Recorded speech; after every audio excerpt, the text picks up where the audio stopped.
Hello, hello. Can you hear my voice? Let me check. Okay.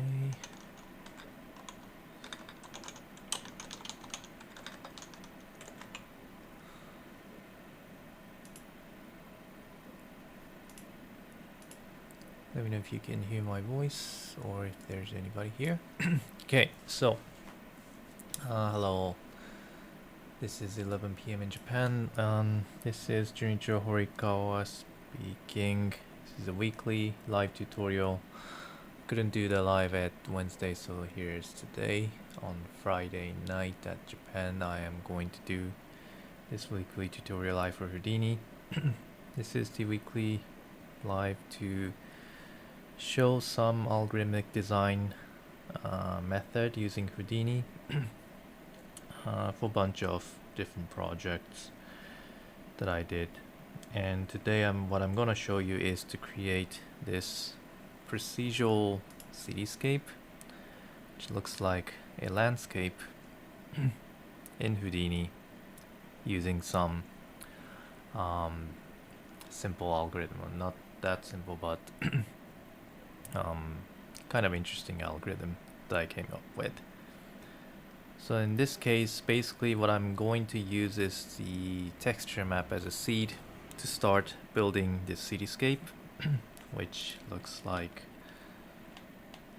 in this case, I'm using this kind of a texture map using a noise field, and then somehow came up with some algorithm to convert that texture into this cityscape with a bunch of parameters. For example, like setting the smallest and the largest size for the building. If I increase this one, oops, that was too big. If I increase this value, you could increase the maximum size of the building as in the plan. You could also increase the height, the total maximum height of the whole buildings. Like you could also make it like a skyscraper in this case. Or you could also control the influence of the texture map, like controlling this random limit to, if it makes less values, you can have more influence from the texture which follows the original texture map to create more gradual landscape like these and so on. And all those small details like parapet, windows and doors, if to make it a bit more look like building, and like that. So hopefully I'll be able to use this to create some, I don't know, random walkthrough games or something. Anyway, that's my plan. The main goal is to show you the algorithm how you could build up this kind of a blocky landscape or city-like landscape from a texture map. Okay, so let's do this. Right. So before going into the detail, let's talk about the basic algorithm that I'm gonna build up today. Let's see. So first thing first, you use this some kind of a texture map for sure. Wait, let me. Okay. Which has this gradient map from dark to light. So you could consider these maps as a total height map of the total landscape.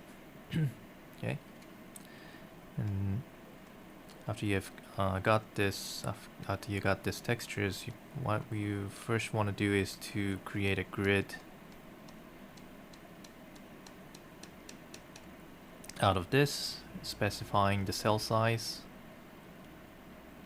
and the number of grid.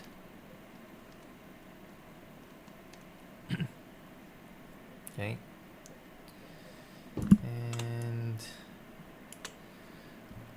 after that, there are many ways to build up the blocky landscape. One way you could do is to use a volume to create some kind of a voxel based geometry. But in this case, what I'm gonna use is just a plain grid, as in within the XZ plane. I mean, I'm just gonna use the 2D plane as an information, and what I'm going to use is actually the combination between this grid information and the texture map overlaid together, something like this. And I'm going to let each cell have some informations, whether the grid cell has been used for building or not. So each cell has some information, used or unused.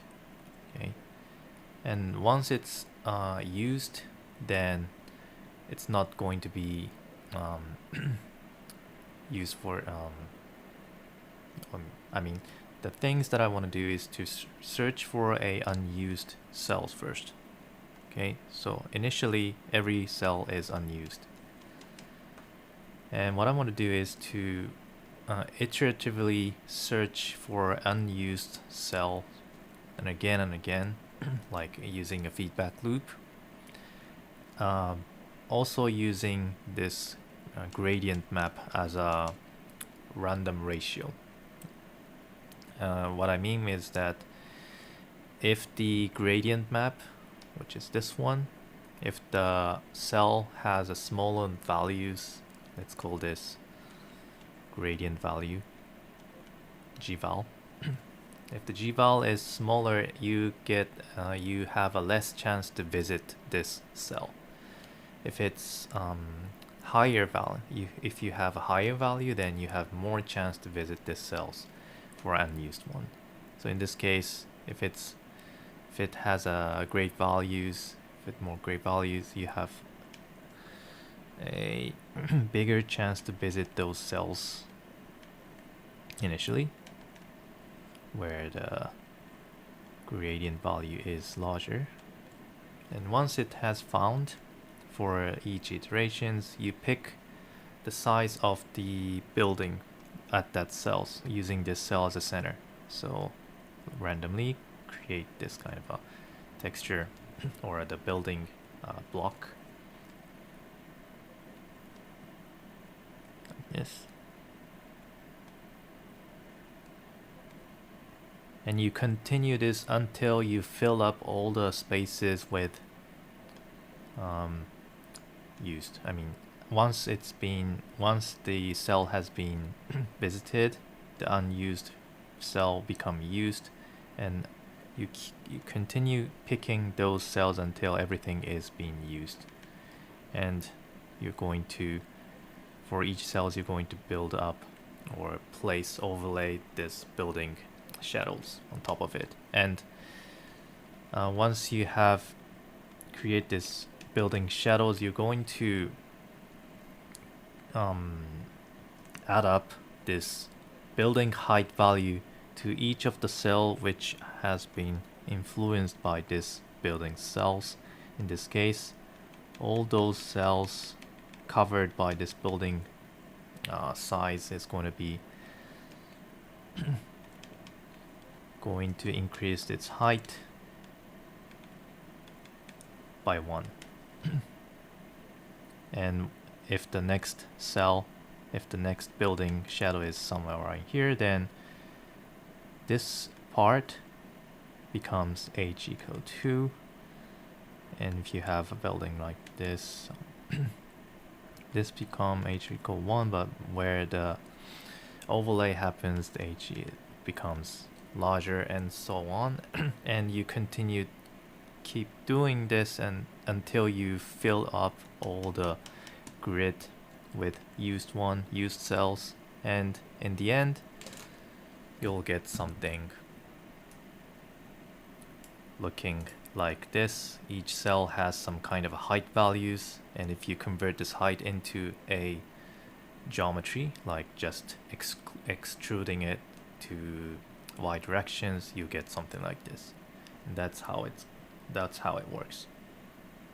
Each time in this case, you are just covering each cells with some kind of building size in 2D as a texture and overlaying, adding up this height value to each cells one again and again. And in the result, you get, by visualizing those values, you get something like this. And that's how it's gonna work in this case. Now, in the end, each cell has some kind of different height values for each cells. So in the end, you want to remap this height, which could be in between like 1 to, I don't know, 1,000 into maybe 1 to 100, so that you can discretize the values into more smaller number of blocks or levels, which makes it more like a building.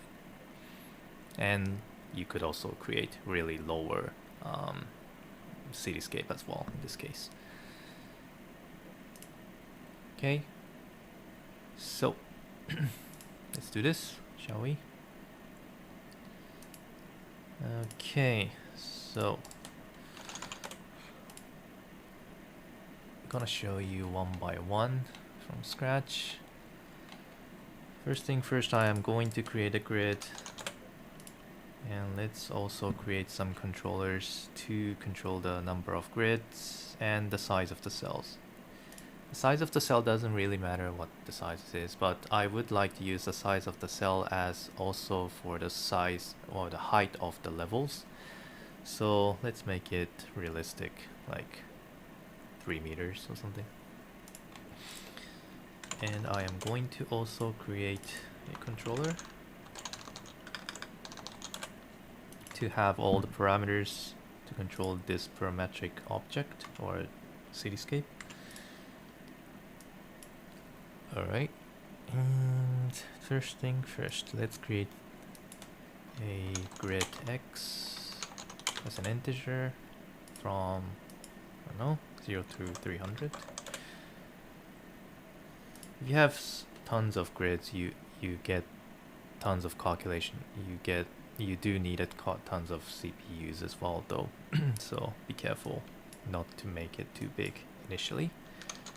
Test out with the small grid and going into larger one if it seems to work. Okay, maximum 300, and let's also set some cell size. Okay, by the way, I am using the 3D mouse in order to move this view forward myself from 3D Connection, the company called 3D Connection. It's pretty fun to fly around inside Houdini. Especially in this kind of a cityscape, you could become yourself like a drone. Okay, 0 to 1. So let's start with the small grid, like 50 by 50, and let's make the grid size 0.3. Consider 0.3 as a 3 meter, something like that. Okay, so let's do this. First of all, I am going to copy this grid X to column.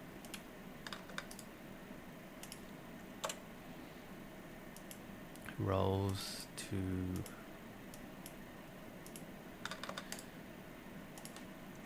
Y goes to the rows. Now, in this case, it looks okay, but actually there's only 49 cells on the X and 49s on the rows. So, to make it equal to what I have entered in terms of the number of grid, maybe it will be more understandable if I make this 5 by 5. So you can see that there's only 4 on the side, even though I set it 5 by 5. That's just the number of points. So in order to make it as a grid, number of cells going to make this +1 here as an expression. Okay. Right, looks good. And I'm also going to set the cell size to the grid, which has to be multiplied by this rows and columns for x and y in this case. So first of all, I'm going to paste this cell size here to x and y, and then also copy these columns and rows or maybe copy this grid x and grid y and multiply it with the cell size. So comes right here for the x, and copy grid y, multiply right here.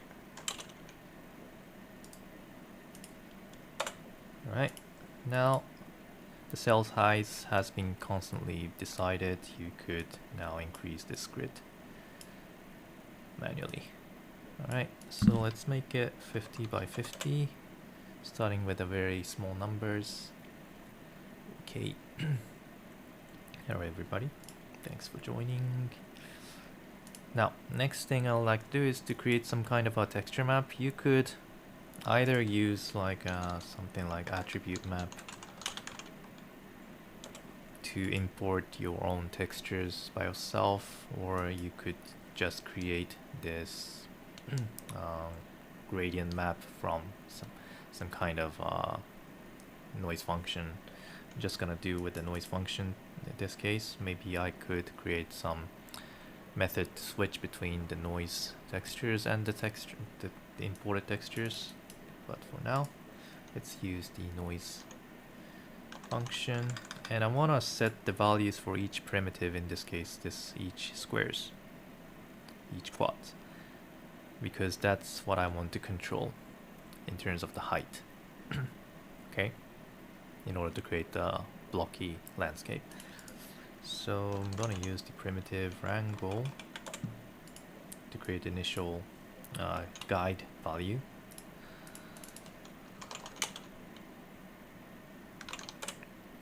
Let's call this noise val, and I'm just gonna make it really simple. I'm going to name this value called nval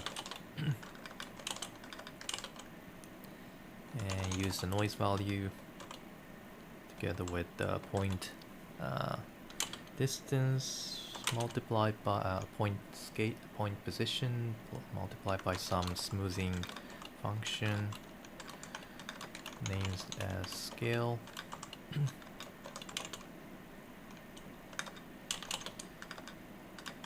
Okay, and probably I could have some kind of a shift value in order to find out the best position. So I'm just gonna create some float values to move in X direction. Okay, something like this. So you have two parameters to control this noise. Now at the moment you don't really know what the value looks like, so let's make this colored. In order to do that, I also would like to remap this noise value, which should be in between somewhere around 0.3 to 0.7. As you can see, the minimum is around 0.21 and the maximum is around 0.79. I want to remap this in between 0 to 1 so that it will be more easier to use later. So to do that, I am going to just gonna use the remap inside here, shall we? So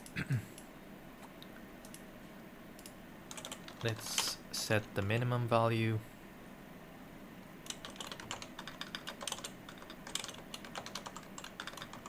as a parameter. Also the maximum.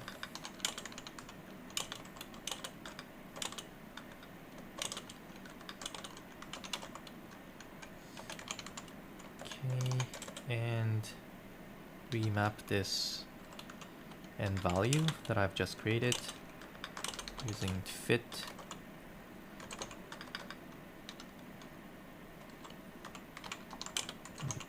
between minimum and maximum and clump it, and then remap it in between 0 to 1 so that you always have the value 0 and 1 at somewhere. And for the minimum and maximum, we saw that the minimum was around 0.21 and maximum was around 0.98. I mean 79 or something. So let's make this like 0.4 to 0.6 in order to remap. Now if I visualize this, I should see some black and white values for each primitive. Maybe the clump was a bit too strong. Let's make this a bit more smaller for each one. Maybe 0.3 to 0.7. 0.7, yeah. And we could also control this scale in order to find out the best map scale for the gradient. Or we could also shift this. Maybe I could also increase this a little bit more. I mean, some map could be used like a riverside or cliff or a mountain if it's brighter, so on. Now we can come back to this later, so let's go with this one for now. So let's say what we want to do now is to use this dark area which has the less n value, which is close to 0, be visited first for the for loop iterations as an unvisited cells. So as I said, every cell is going to be set as an unvisited cell, and every time we're going to loop this cells again and again until we fill up all the cells with a visited one. And we would like to choose these dark areas as a unvisited area more than the brighter area, so that the first chosen areas is going to be more lower, and the brighter one become higher, because the brighter one is going to have more chances to be overlaid by other buildings, and as in a result you get more higher mountain wide areas because it's going to be visited in the last step. Okay, so that's the key part. And now we have set those attributes that I need. Let's set some group as unused or unvisited. Any name is fine. I'm gonna just name unused. Okay, and what we want to do is to just delete those unused group one by one when it has been visited or used. Okay, using a for each loop. So I'm going to use this for each number. We don't know how many times we have to visit, so let's make it really large numbers, and we're gonna stop this when there are no more unused group on the grid. Okay, so make it really big, like 10,000, and let's also make it a feedback loop, like feedback each iterations. Also fetch feedback. Right now, first thing what I would like to do is to create a system to stop the loop when you don't need, when there's nothing to do anymore. So let's do that before connecting anything. I'm gonna name this number of unused. Okay, there's a new node, and what I'm gonna do is to count up the number of primitives which have this unused group, and if it's equal to 0, then you no longer need to visit any cells. So that's when you want to stop the loop. Okay, so this is where you need to create an expression here, stop conditions. So what I'm gonna do is to count up the primitive groups. So I'm gonna use the expression called mprims group of the node, this num unused. The name of the group that I want to count up is unused, and if it's equal to 0, that's when you want to stop. Okay, so when this condition meets, the value becomes 1, and then the stop condition will happens. Okay, now let's make this smaller to test out from 100 iterations. Okay, so what I need to do inside here is to visit each cells and remove those cells, remove this unused group from each cells with the step that I did here. So first find the cells and then create a building size for X and Y direction randomly probably, and then cover all these cells with this building, and the cells that has been covered by this building you could set the unused cell to used cell. So including the center cells which was unused and which was picked up, you could also set all the other cells which is covered by this building be used from unused. Okay, so that the next iterations you don't need to visit this building anymore, the cells which is covered by this building anymore. You could do it either way. I mean, you could only limit, or you could only remove the center cells from the group, or you could remove all the cells which is inside this building. I mean, I think just removing the cells within this building is better, because you have less calculation time, you have less numbers to visit the whole cells. If you need to visit each cells one by one, then you have to, if it's 50 by 50 grid, you have to visit 50 by 50 in terms of the for each iterations. That's too much. Okay.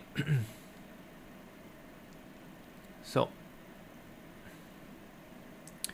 let's do this. So in order to do that, I am going to use the vex, of course, and with the primitive wrangle. And I am also going to check the current iteration numbers, which could be used as a height value. Okay, for it. Is it? Maybe not. Maybe as a seed values for the randomness. Okay, so how do I name this? Overlay build up.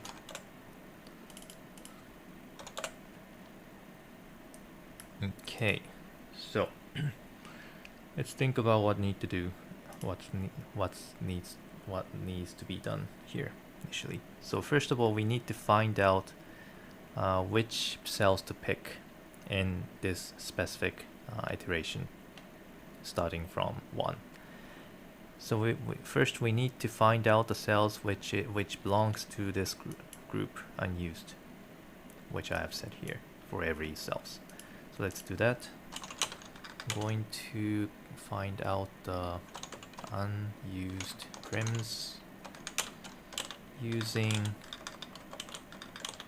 a function called expand prim group. Name of the group is unused.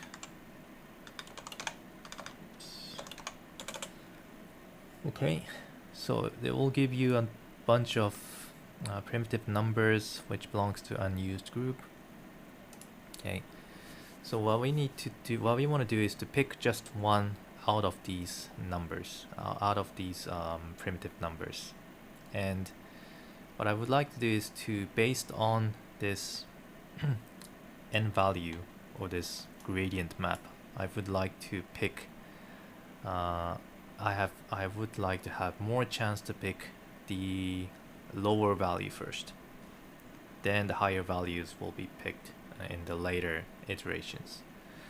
Now, in order to do that, there are many ways. The last tutorial live, I have shown you one way to do that by creating a bunch of options and store it inside the array. If you have larger value, you create the same items and containing this array. If you have smaller values, you create smaller amount of items and store it inside the same array and just randomly pick the item from the array using some random values. And that's also one way, but in this case you have so many options, so many items. If you do that, that's going to be really slow, so I don't want to do that. So to make it simple, what I'm going to do in this case is to limit the search areas for each iterations.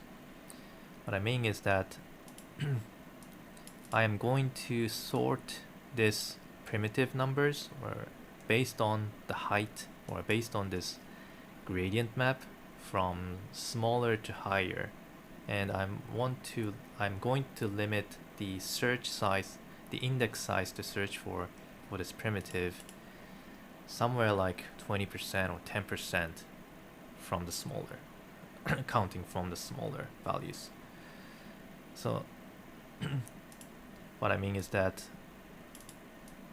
if I could sort out this array based on this gradient map from smaller to higher, then if you limit the search the index search area in between 0, which is going to be the first number of the array, to a 10% of the array, if you have like 1,000 items inside the array, and if you only search for it from 0 to 100, then you have more chance to get the cells which have smaller value.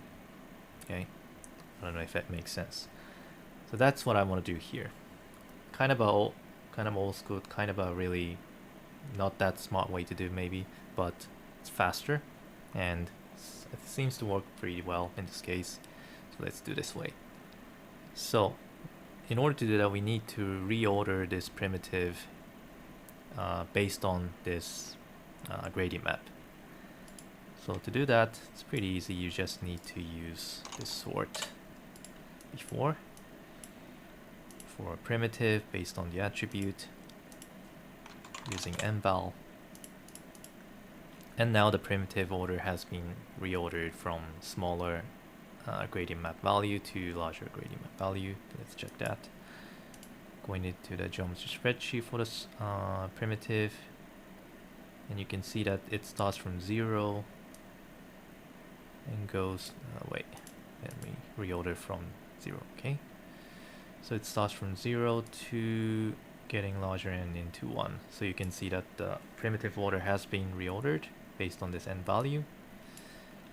And now this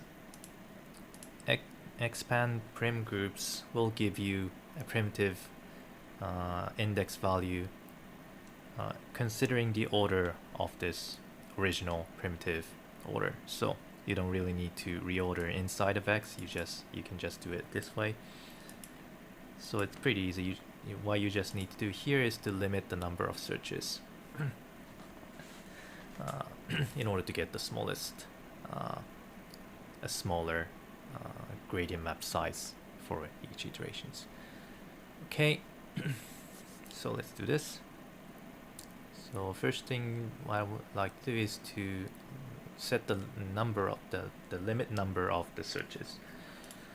Okay, I could make it as a percentage or make it as a constant value, constant integer values.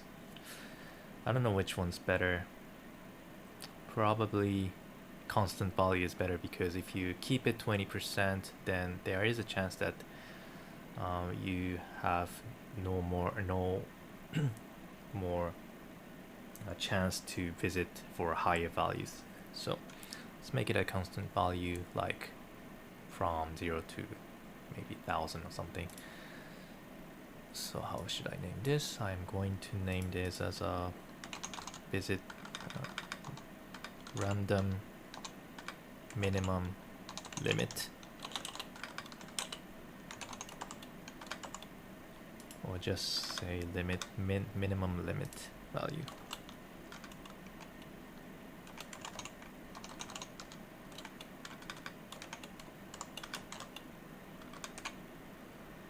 So initially you have 50 by 50 grid, so you have like 2500 cells for unvisited cells, and you want to limit the searches for in order to find out the first initial index for the primitive to be in between, I don't know, maybe 0 to 100. In those cases you want to set this as 100. So let's make it 100 and see how it's gonna work. Okay, and let's create the random index number to search for this specific primitive together with this minimum limit. So yes, the index has to be in integers for this array.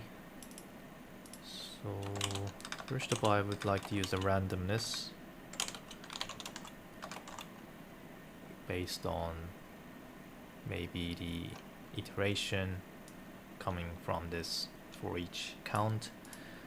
So let's also get the iteration numbers from the detail of the second input,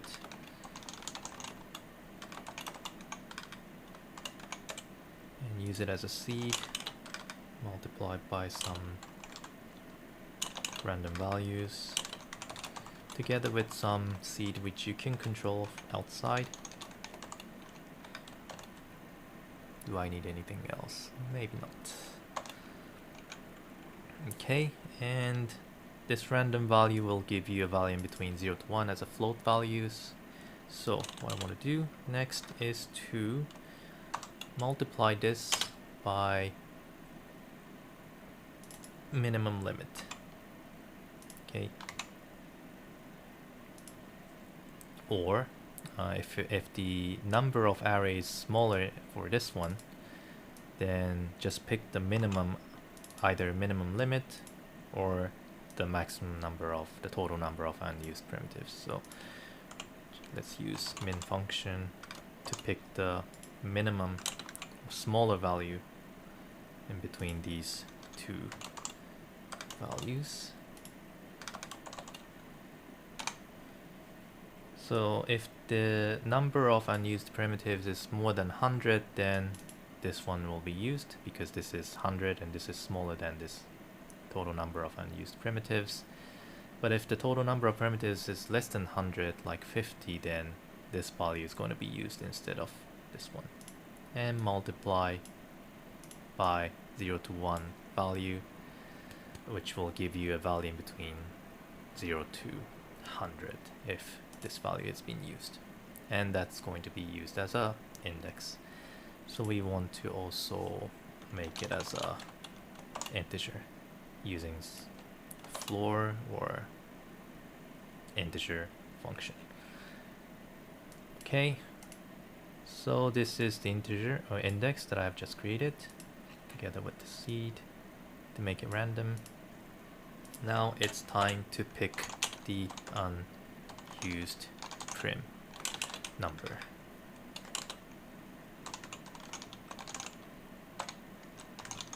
Like this. Now let's check I have a question. If we need to change that seed value every X frame, What should we change in code? In frames, you mean this frame. If you want to do that, then you could insert, or you can change this seed as a frame value like this. Then you could change the seed value based on this frame, I guess. That's also possible. But I want to make it as a manual value for now. Okay, and let's check if we have picked the right values, if we have picked the smaller values in this setting, in this setup. So I'm going to check if the current prim number is equal to unused prim. If it's so, I'm gonna try to set the color to red, just to check if we have chosen somewhere that is close to small values. Okay, that, and let's change the seed, and we can see that every time we change the random seed, we are this is looking for a random positions, but limited to those areas which has smaller values. All right, and if you increase the minimum limit to more than like 300, you have more chance to visit a bit larger values as well, like this. If you make it 1000, you could have more chance to go to the wide areas as well, like that. So this can control the randomness of your blocky landscape. Okay, so these two are important parameters. Let's have this inside a controller as well. Just gonna drag and drop this.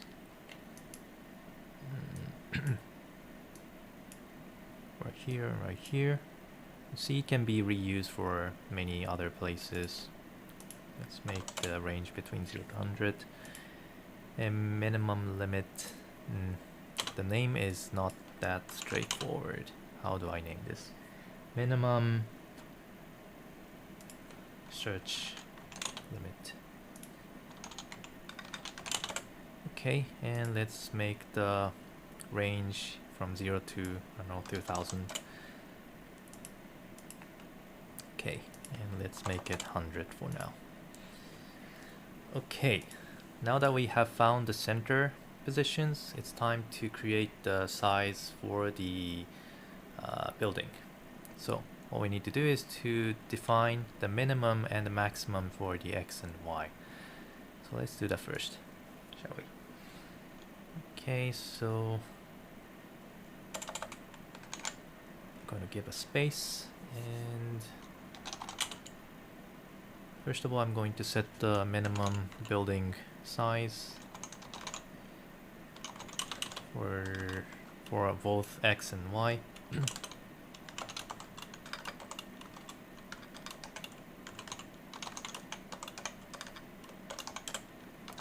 And maximum building size for, okay, and this will be used as a what's going to be the size for the x and y in terms of the minimum value and the maximum value, which will define the how much the building outline looks like. So for now, the minimum cell size, I mean each cell size is 0.3, so minimum should be larger than 0.3 in order to make it as a building. So consider that. I don't know, maybe make the minimum size to 0.5 and maximum size to 1 for now for testing. We could go back here later. And this is going to be the range for a random values. We are going to use the random value where we are going to use the random values to create the random vector values for x and y to define the size for each found cell. Okay, so let's do this.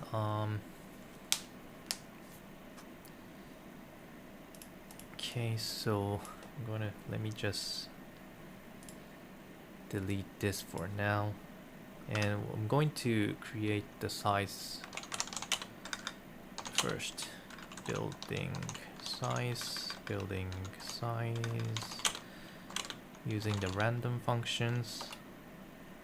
By declaring the variable like this, you are going to create the vector randomness between 0 to 1 for x and y and z, x, y, and z. And for the random seed, I would like to use the same seed here together with an iteration value multiplied by some other values, right? Yep. And yeah, should be enough. And for this one, the random values will become vectors, which you'll have x, y, and z. I mean, you don't really need the z value here, although, or a y, I don't know. Yeah, we don't need the y value because this is on top of the xz plane. So we're not gonna use the y values, but we're only gonna use x and z value from this building size. And what we want to do here is to remap this size to in between min size to max size. To do that, there are a bunch of ways to do that. One way is to use a lerp function. So building size, you could either use fit or lerp. I'm gonna use lerp. So what I would like to do is to change this size between min building size to max building size using this original building size, which is in between 0 to 1 for x, y, and z as a factor. As a result, you should be able to get a random value between min and max for all x, y, and z, and everything will be random. Yeah, hopefully. So let's check this out. We would like then, now that we have this building size, we want to visualize this as a mass on top of this grid and see if we got the right area. So let's check how we do that. What we're going to do here is to, first of all, we do have this unused prim, so we can get the center position, the position of this primitive using, let's call the center, using the prim function to get the p attribute from this center, from this unpicked unused primitive. Used prim, like this. So this will be the center position for the building, and we are going to calculate the distance on x direction and z direction. And if the distance between the cells, the current cells inside this primitive and the center is less than this building size, then we're going to color this with red, or pick it as a unused group or a used group. Anyway, let's test out. So I'm going to first of all calculate the distance between the current cells on x direction and y directions. And since it's going to be a distance, I'm going to use the absolute functions and subtract the current point x coordinate with a center x coordinate. By doing this, you'll be able to calculate the distance in x direction, and if this is smaller than the current building size X, then I'm gonna consider that the cell is covered by this building size. And we also need to cover it. We also need to have the conditions on Y direction, so I'm just gonna copy this one, create the Y condition or Z conditions, Z building size Z. Okay, and if this condition meets both X and Y or X and Z, then let's try to color this in red and see if we have the proper picked position. Made it red to test. There you go. You have this X and Y size. Now X and Y currently have the same size, so let's check if we're going to get the different size in different areas. Changing the seed. Okay, I can now see that the size of the building is changing based on the random seed, so that's good.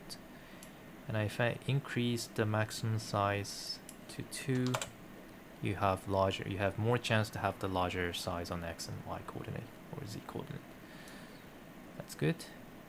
And you also have the chance to have smaller values because you have minimum size of this one. If I make it 0.3 and 1, you have more chance to have smaller values or smaller size building. Right, that looks good. Okay, let me check the comments.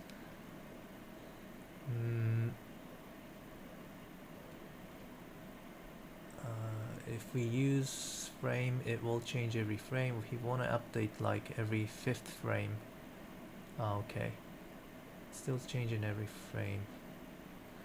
Okay, well in that case, if you want to change every 5th frame, instead of using FF, you could use F, because FF is float, F is integer.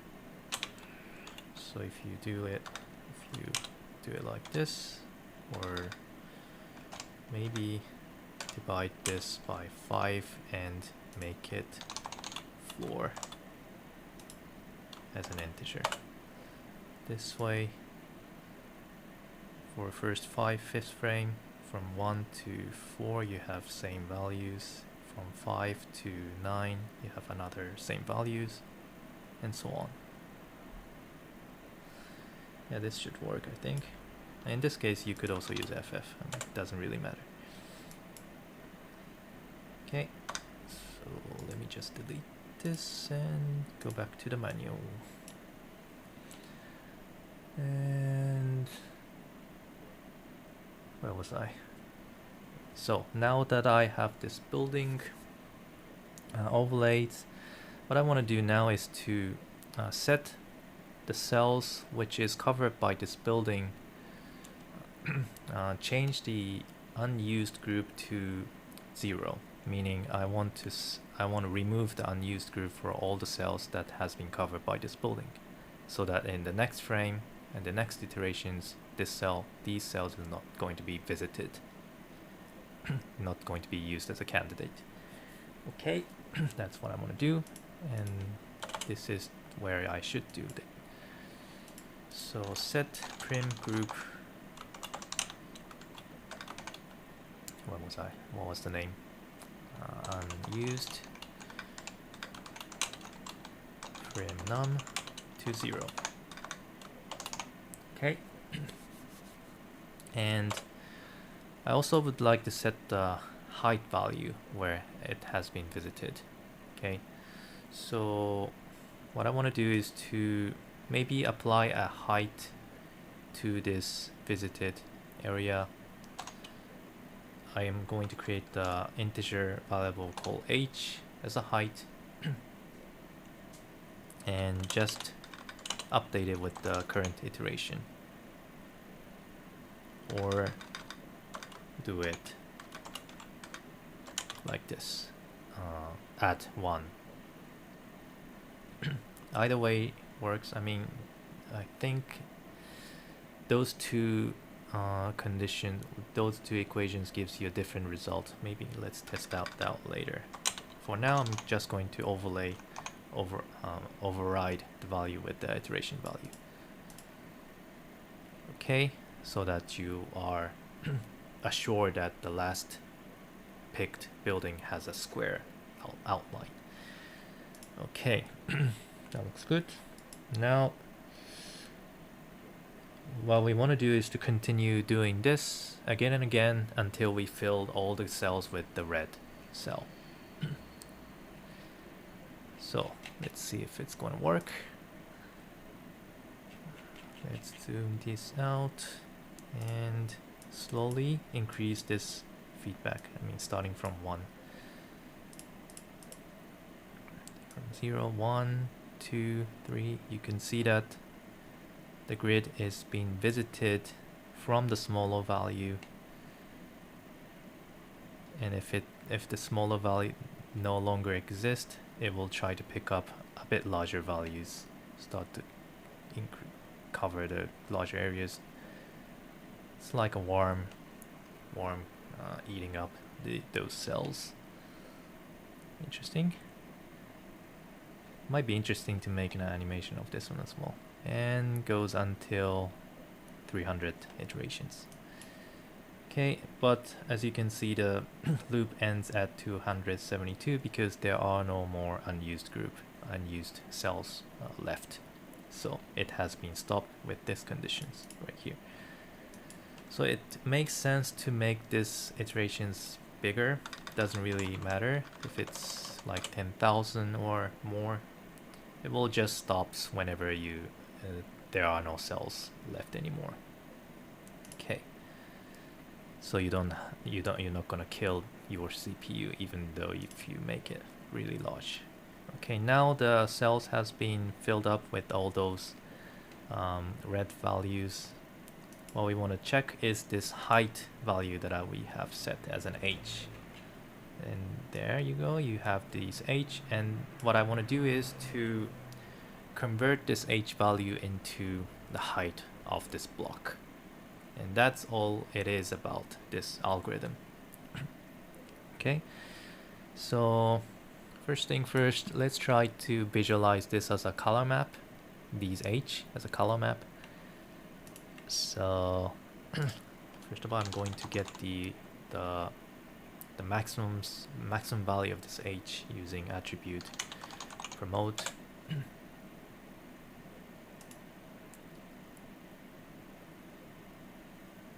Okay.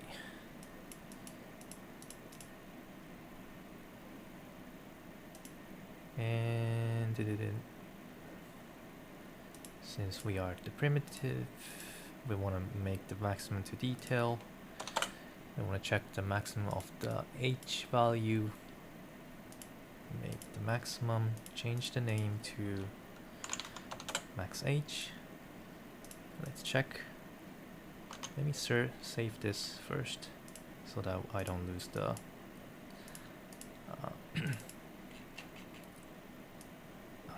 this process. Okay. The detail says the maximum is 270 in terms of the h value. So let's convert this into a color value. Let's change this to primitive, ramp from attribute, change the color map to, I don't know, something like this, and use the h, which is in between 0 to the max h in the detail.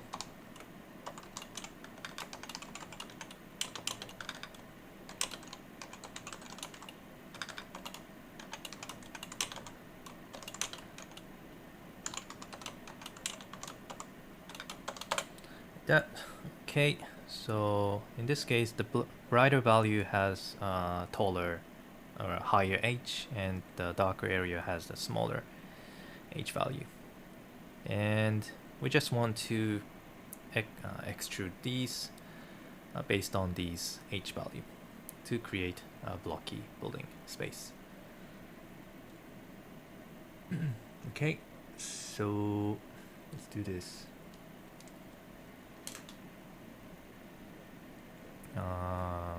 Okay, so what we want to do is to create a discrete height. I don't just want to use this h as it is, because from 0 to 270 is a really large in terms of the range. So we want to keep the range smaller, like convert the range between 0 to 270 into 0 to something like 30, so that the maximum level will be 30. So in order to do that, we're going to create a discrete values by remapping the value just like we did right here, using like a fit function or something like that.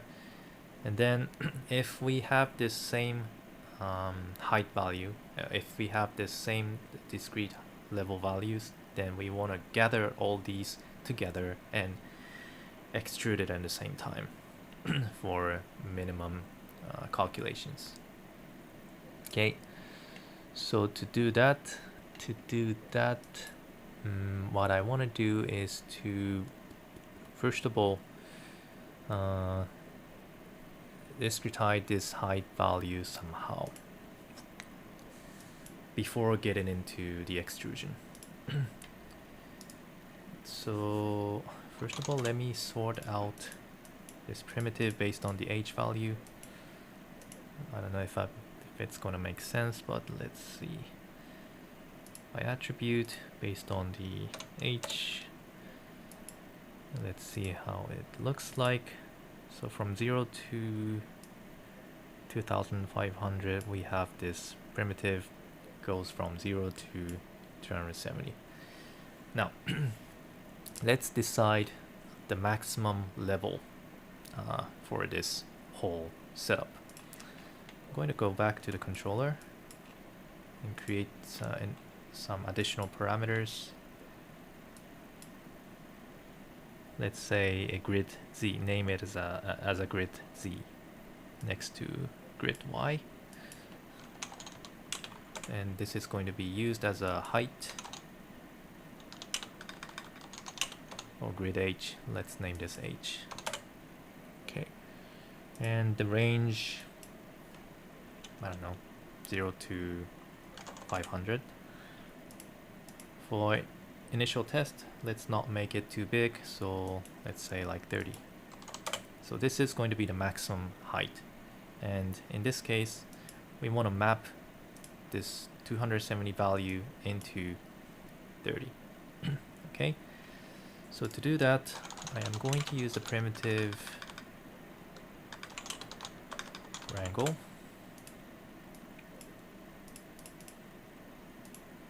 First of all, get this maximum height, maximum level value from the controller as a parameter, which is an integer value, max level.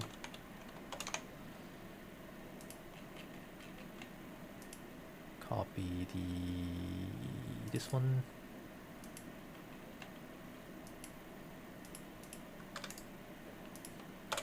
Okay, and we are also going to get the h value, which is inside each primitive as a parameter,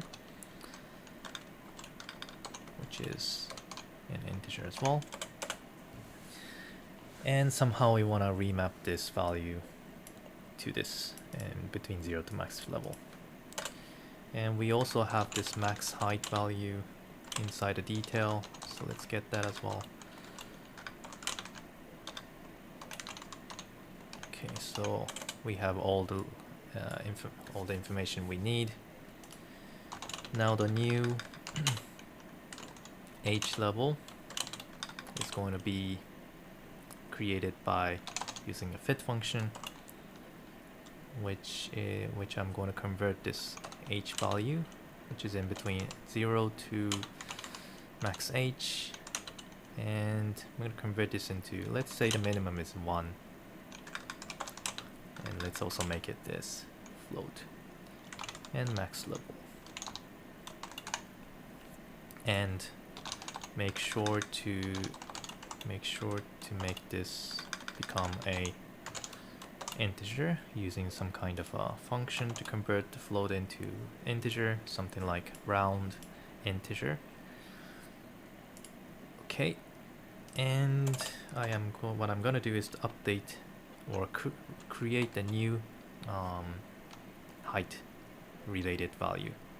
Maybe overriding the h might not be a good idea because there are some usage for that later maybe.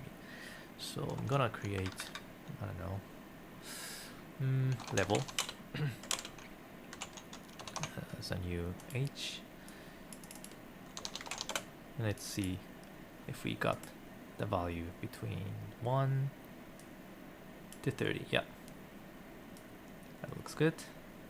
Now that we have these information recreated as a level, it's time to actually extrude these squares based on these level values. Okay, and before doing that, it might be a good idea to recolor this based on the new level. So change this to level from 1 to this maximum grid h.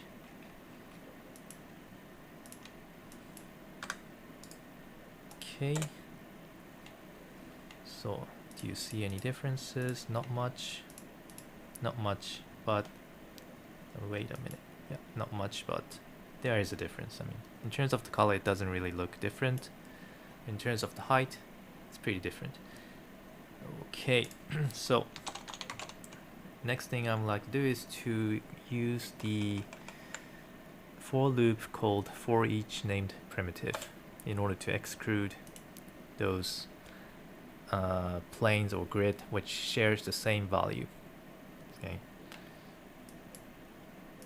In this case, we are going to exclude the value which has the same level size. So where is that? I'm gonna change this name to level. Okay, so in the for loop, we're going to pick all those grid which shares the same level value. And there's only like 30 iterations because we are dealing with 30 different levels.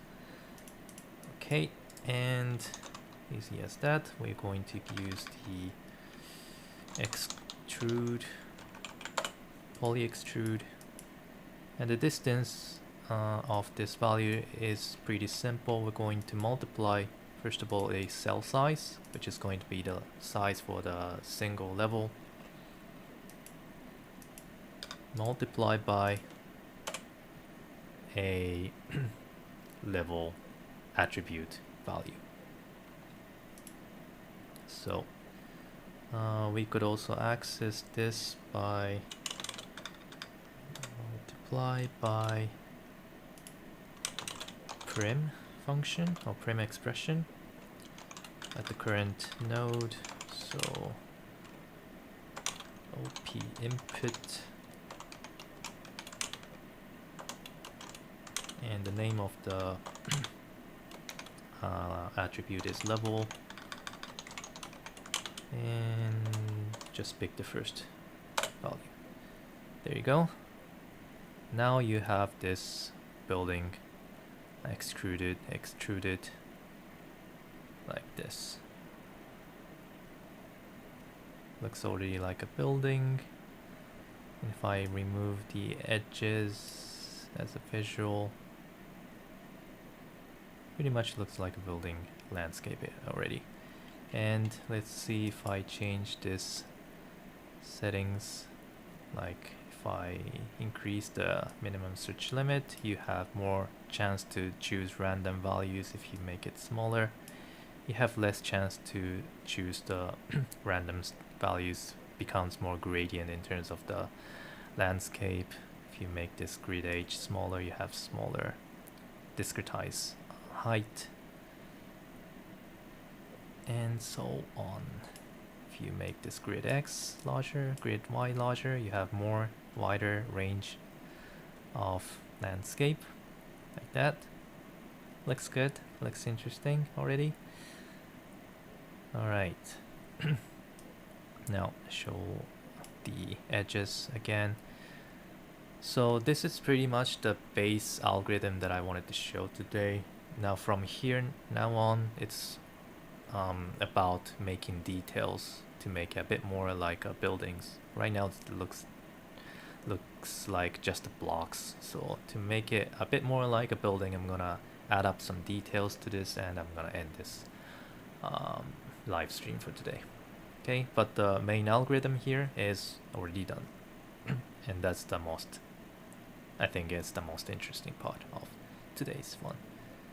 All the rest is just a detail, so nothing interesting or nothing special in terms of the algorithm.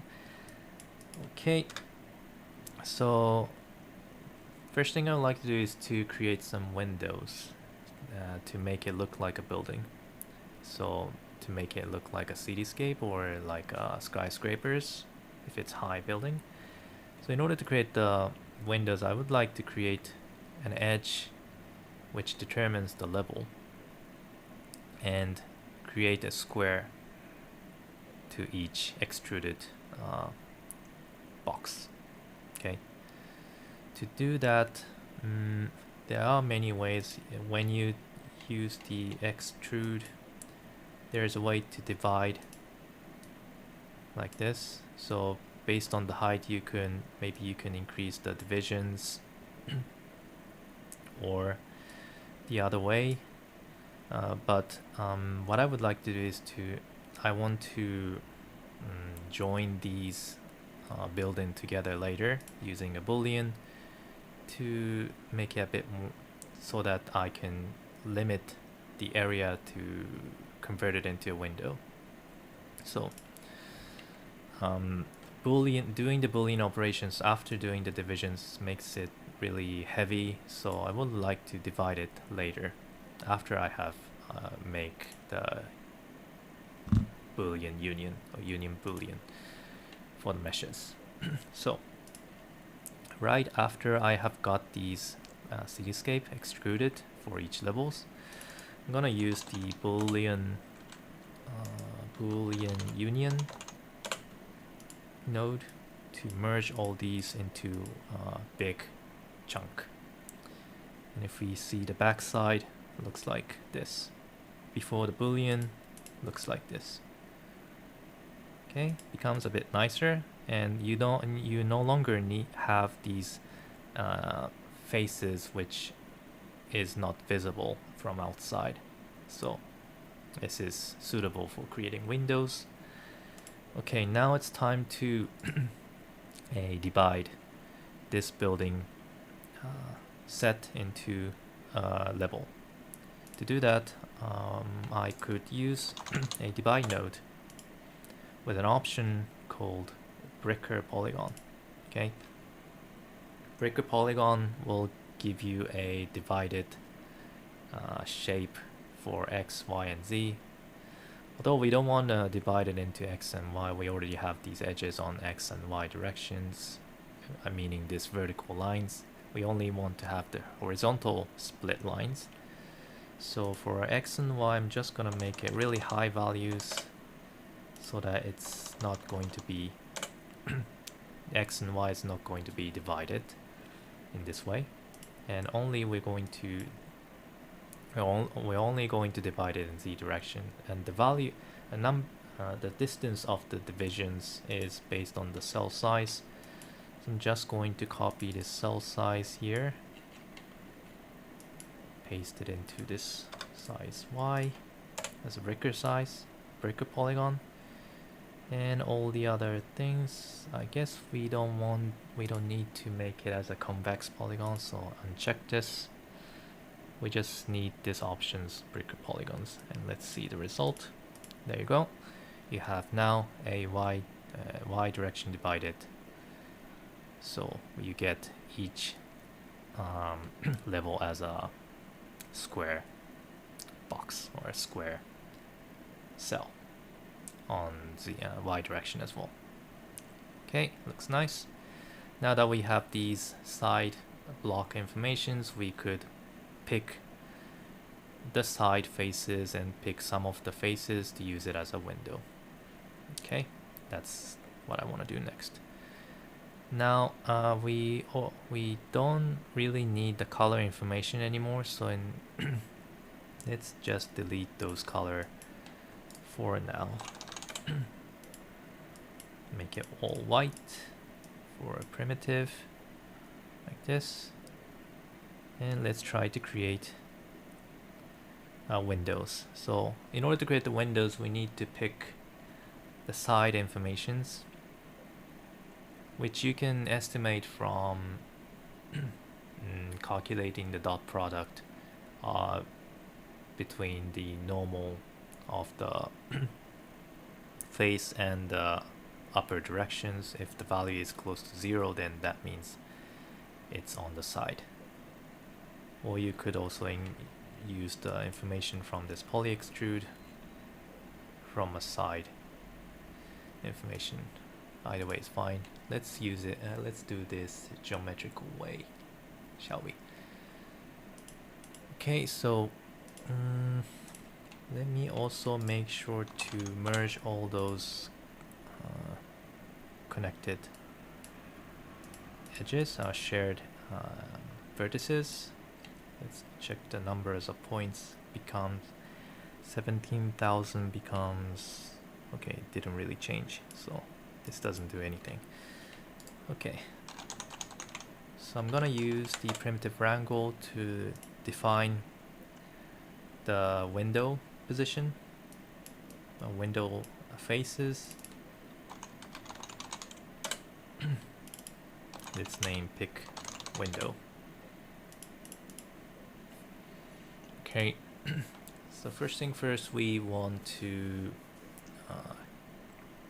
get the faces that is on the side, yeah, those sides, and not on the top. Okay, to do that, I think it's a good idea to first of all calculate the normal for each primitive, which can be used for many purposes. So let's calculate the dot product. Dot between dot product of the normal of the primitive and upper direction, meaning the y direction. If the side dot value is less than or close to 0, maybe less than 0.5, it means it's on the side. Let's check that. I'm gonna color this into red for checking.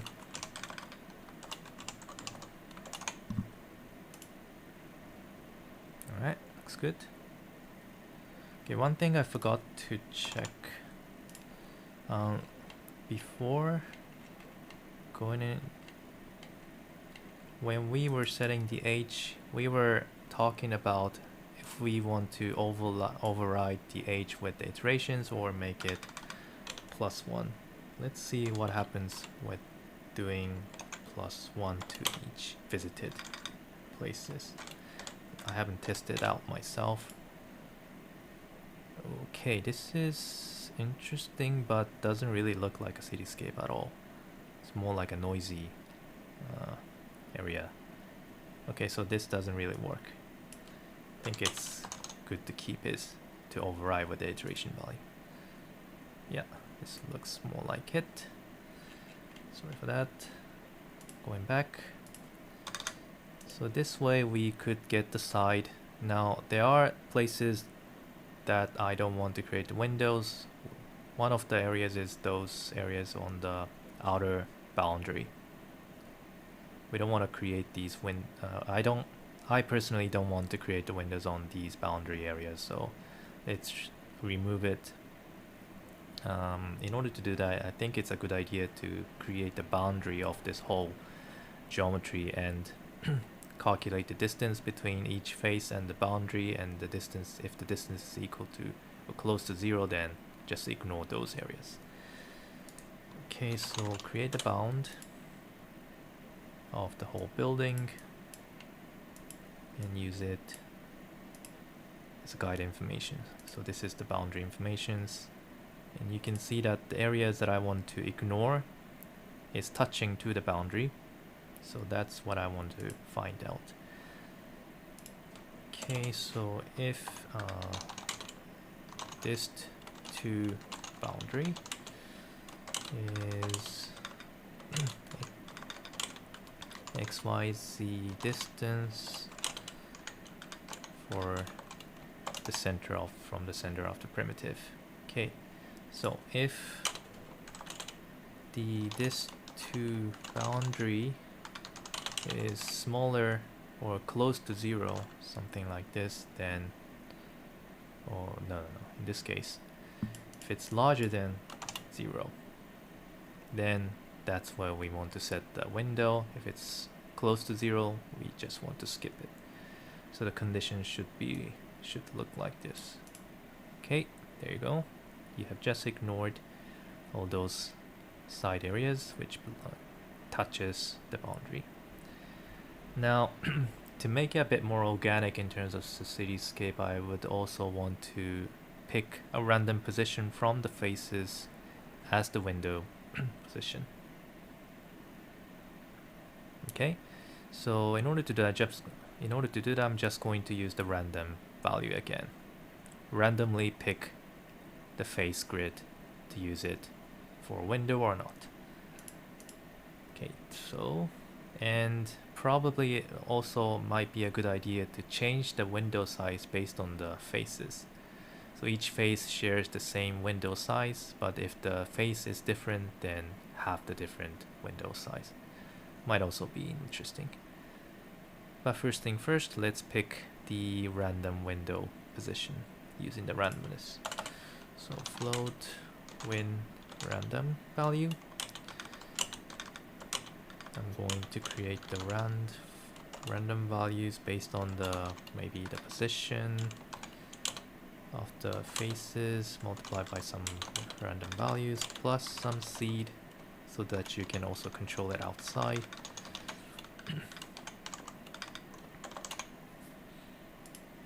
Okay, and the seed, for the seed you can share this seed value.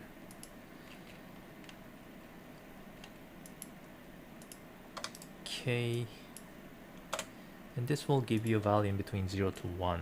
So based on some threshold comparison, you could control the number, the percentage of the window, how much window you want. So if wind rad randomness is smaller than the ratio, window ratio probably, then you get these. So right now you have 0% percentage for the window, so you don't have any grid to set as a windows, but if you increase this, you have more chance to have windows, and so on. So let's make it 0.6, like 60% of the face is going to be used as a window. Okay, now this is just colors, so we do want to have some kind of an inset squares inside for each red faces. So in order to do that, we're going to use another poly extrude, and I think it's a good idea to set some primitive group to these areas where we want to use the poly extrude. So set prim group, set it a window to primitive number. Right, it's good. And we also would like to set the size for the window. Actually, what I mean by size is the size of the inset square. So first of all, I'm going to create this poly extrude for those groups which is named as window, and we're going to use this inset. If we increase this, okay, and we want to do is this for each individual elements. So we see here that we have this X, but if we make it smaller, we have this small squares, inset squares for each cells. What I want to do is to control the size of this inset based on the different faces, the different connected faces. So this face shares the same size, this face has another same size, and this face another size, and so on for a window. So in order to do that, we need to use attribute, and we need to turn on some of the options for local control, local attributes. In this case, this one, inset scale. Okay, this is going to be used to control the scale of this inset squares. This is going to be multiplied to this inset value. So we do need an initial inset value here, and I think it makes sense to use the cell size as the initial value. So copy this, go back and paste it right here. And probably 0.5 is what we want, because this is the cell size, so this is the the maximum inset size. Okay, so which will be cell size multiplied by 0.5. And by using the local attribute inset scale, we could make this inset square larger by multiplying this by a value in between 0 to 1. So if I multiply this by 0.5, you get 50% of the square size. If you make it 0.9, you have really small. If it's 0.1, you have really big inset square, so on. And that will be the inset scale, and in order to set the scale, we do that inside this primitive wrangle, inside these conditions. But to do that, as conditions, we want to set the same inset scale for each connected faces. So we need to somehow find out the connected face information. Currently we don't have that kind of information here, so we need to create that before get it into it. So to do that, first thing I would like to do is to split these grid landscape into a faces based on the edge angles. If the angle is around 90 degrees, then we want to split it into different faces. We could do that by using a facet node with the cusp polygon. Now this should increase the number of points, which means the edge has been disjoined.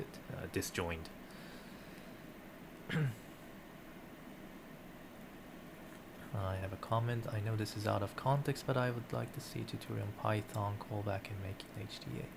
Not much info out there. Quarks things is a mystery to me. Okay, well, I don't do much Python, but if I have chance, that would also be interesting. Okay, so where was I?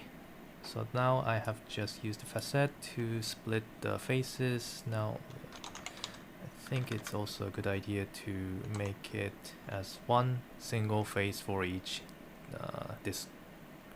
disjointed faces. So divide node. Let's remove the shared edges. We'll create a clean face like these. We do have some kind of a problem with here when we have a hole, but it's not a big problem because this is on the floor. We just need the side information. So from here we could get the side information maybe like as a primitive number or something like that for each connected faces. So I think this is enough.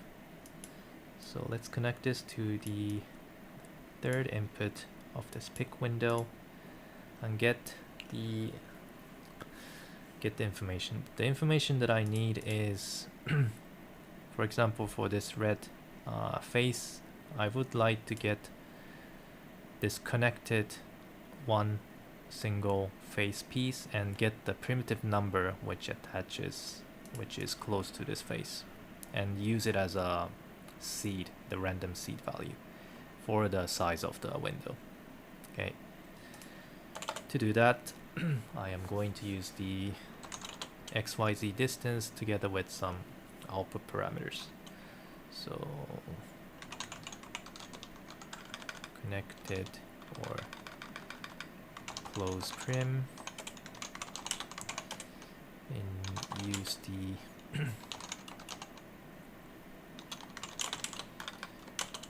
XYZ distance, which is connected to the third input from the current face centroid.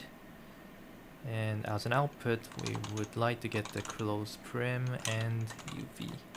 We're not going to use UV, but we can use this close prim as a seed value for the randomness. Okay, so float win size random value. We could use another randomness based on this primitive close prim and multiply by another seed value.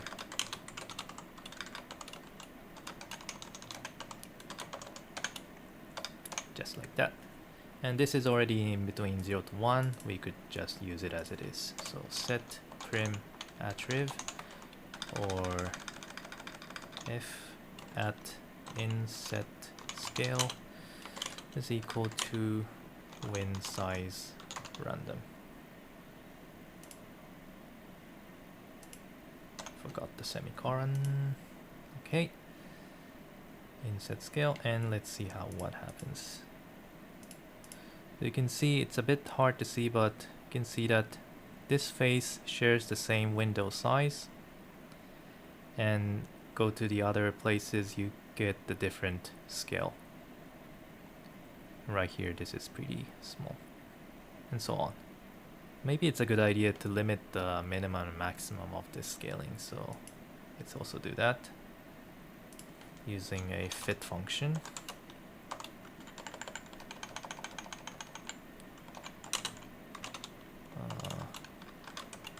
Min win scale win max win scale.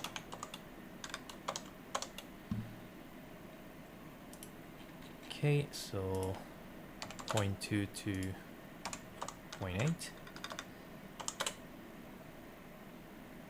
Okay, so now the red color seems a bit too noisy here, so let's remove that. And what I want to do is to color the inset area instead with some kind of value. So in order to do that, we can go back to the poly extrude. We can create this group for this face, inset face, which is this output front. So let's name this as a window face, and use the color node to color these with something. For primitive window face, and I'm just gonna color it with the black for now. There you go. Now if I remove the edges from the view, it already looks like a building cityscape. Cool. Alright, it's surreal. I mean, I don't think there's a building actual cityscape like this exists, but I like it. Okay, that's good. Let's also create a doors as well, which touches the floors for each faces to make it a bit more realistic.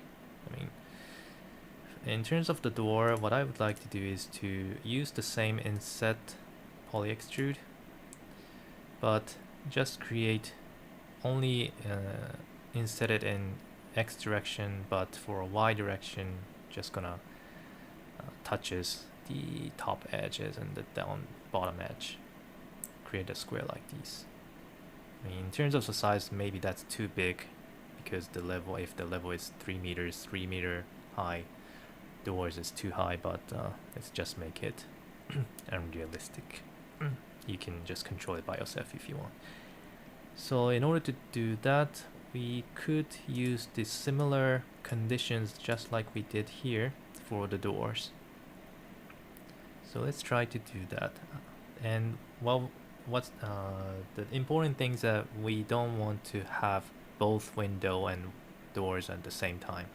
And the doors, for the doors, we need another conditions because it should touches the floors. We don't want to make the doors around here up in the air. So consider that. Let's create another conditions. So I'm gonna create another primitive wrangle, and we should look up to this primitive where it's not being used as for windows. So I think it's a good idea to create another primitive where the primitive which has not been used as the window. So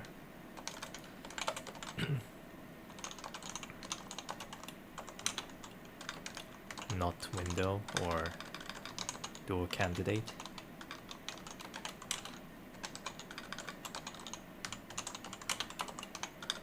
Like that. Okay, so these all the faces that has not been used as the windows, which is on the side, will be having this door candidate group, and we only want to filter using this door candidate as a group filter for this another primitive wrangle to create a door. So looking for this door candidate, it's time to create another conditions. It's pretty close to what we did here with the window. Let's name this pick door. So we can copy some of the values here. First of all, this is not really needed because we already have the side information, so that's not. We could use this distance to boundary because we still don't want to create any doors on the side. So in order to use this functions, we need to connect the boundary to the second input as well. Okay, and we could also connect this face information. I don't know, maybe not. Let's see. So let's create the condition. First of all, conditions using this. I'm just gonna copy these. And we don't need this conditions anymore. We don't have these conditions yet. We have this distance to boundary, which is larger than 0.01, so this should be okay to have. And we don't need the else. And for testing, we're just gonna color this to red.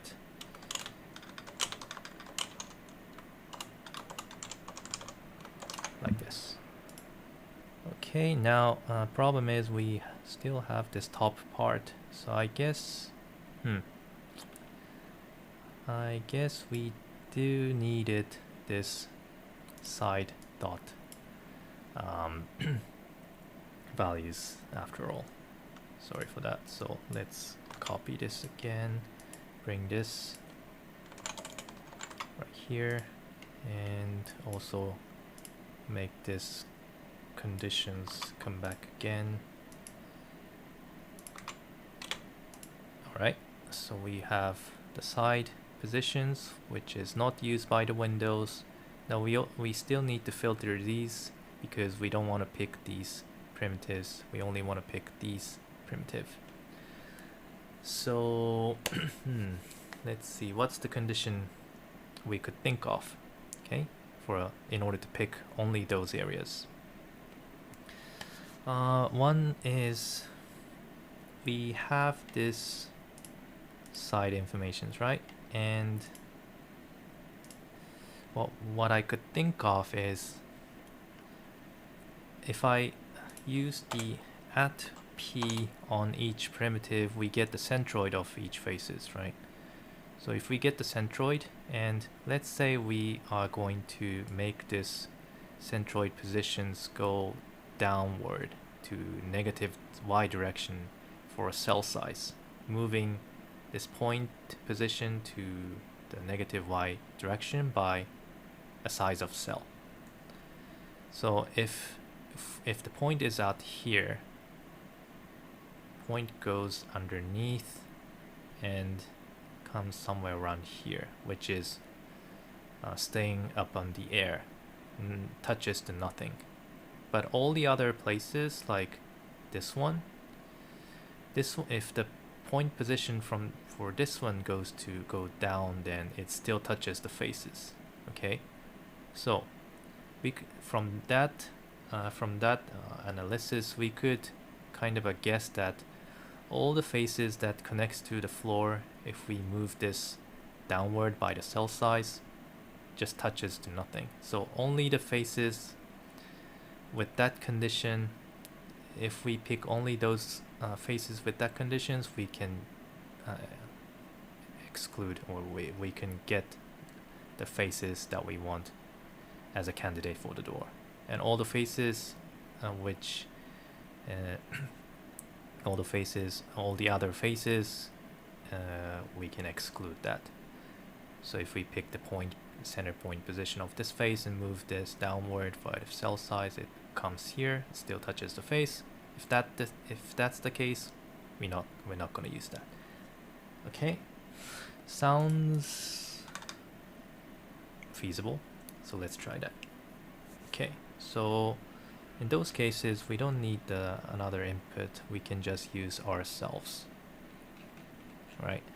So let's do that using another XYZ distance. This to bottom face, or just say bottom. So XYZ distance, we're going to refer to ourselves, so 0. And we're not going to use the P, but instead we're going to move this P to downward by the cell size. We haven't imported the cell size values, so let's make it as a parameter coming from the controller.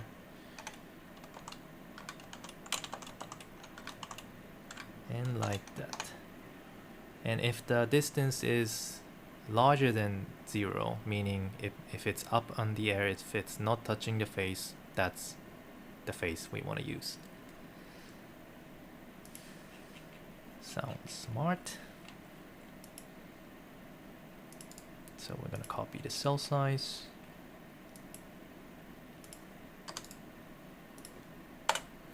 Alright, and so we got this distance. Let's create the conditions. If the distance to bottom is larger than 0.01 or cell size multiplied by 0.1. Oops.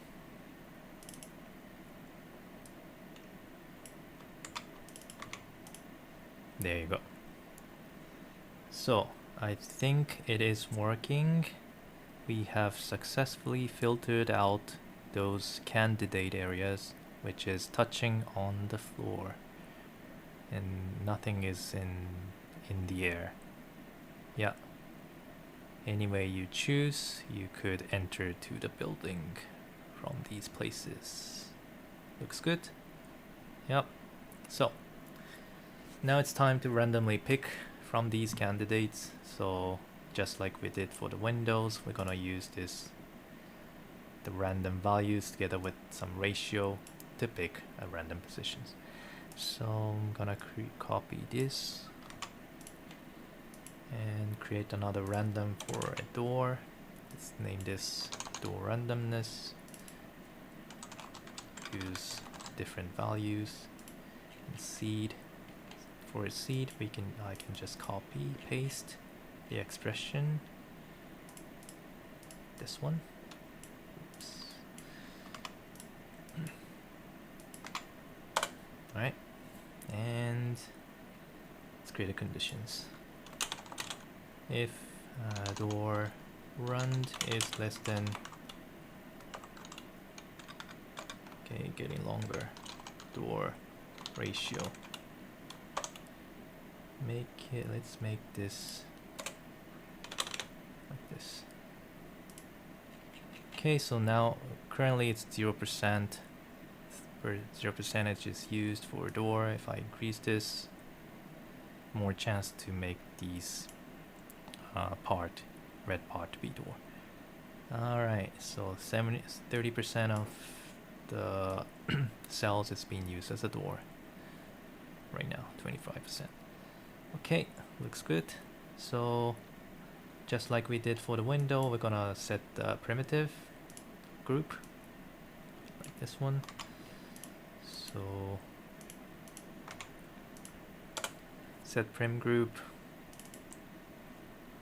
door. Yeah, and for these one we're not gonna set the inset scale because I think it makes sense to have all the doors to have the same width.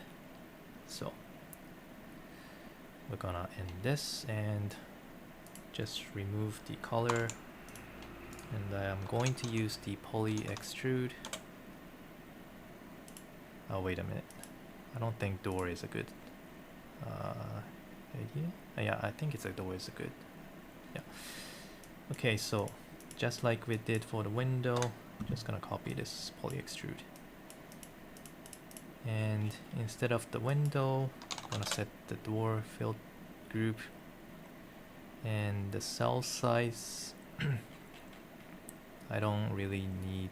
I'm going to set the front group to door face, and for the inset value I'm going to use a cell size related value, but not 0.5, but maybe 0.25 multiplied by 0.25, which will give you where is it? Do I see it? Nope, I don't see it. Let's color this and check. Okay, so here it is. Okay, seems like it's not being used. I think we should remove this inset scale. Okay, now you go.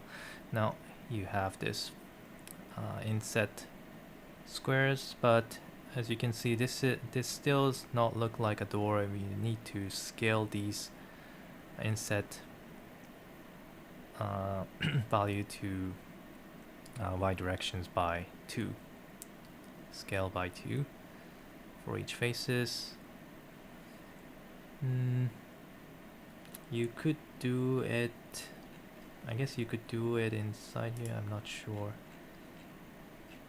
Maybe, I'm not sure how to do that inside the poly extrude, so I'm just going to use another primitive wrangle for scaling up each faces by 2 for y direction for this door face group.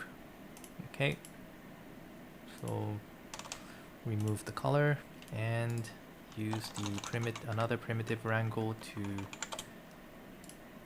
scale up the door size.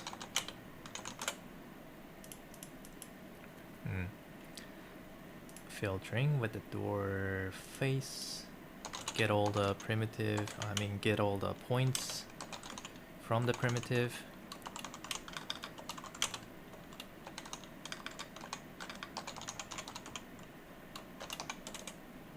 Okay, thank you for all the comments. Yeah, I got the space mouse. Feels really good. I like it. Just like you having your virtual drone inside your 3D space.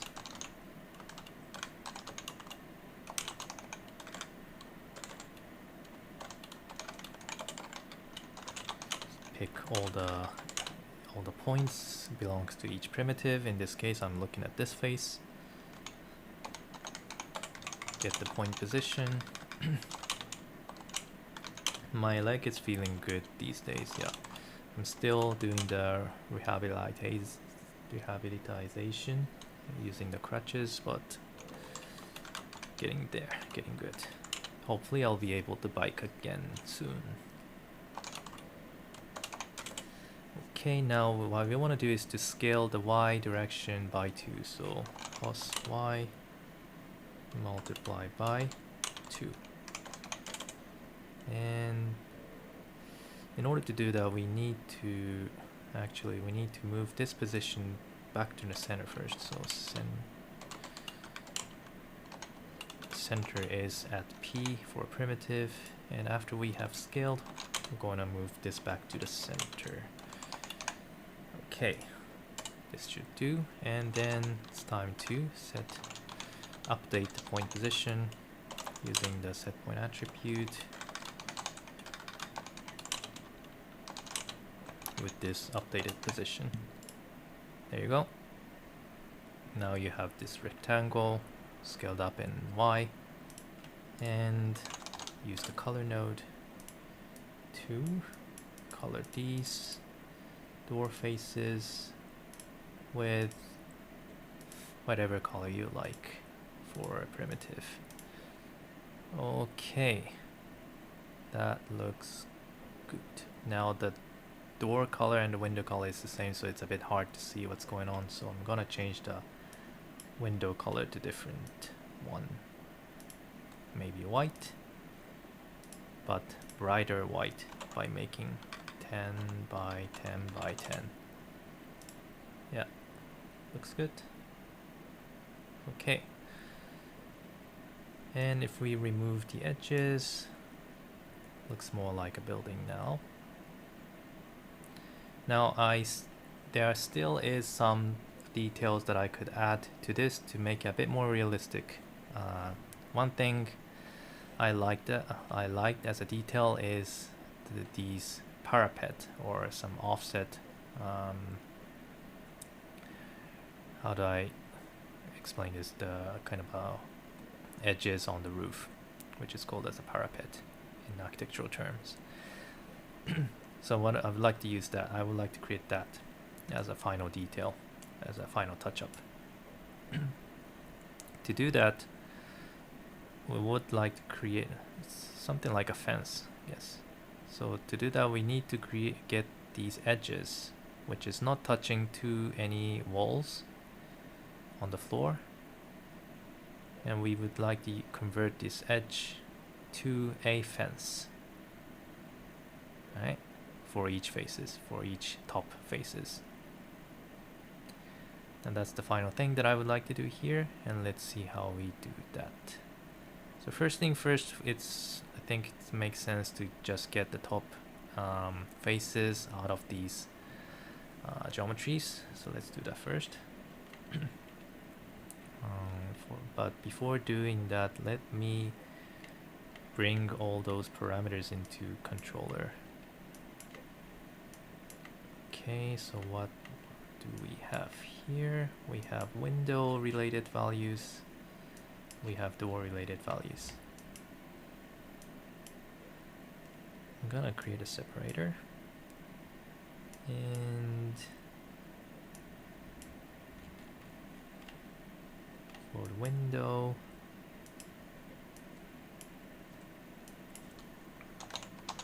window ratio,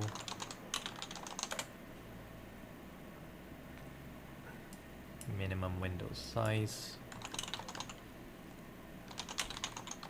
or scale,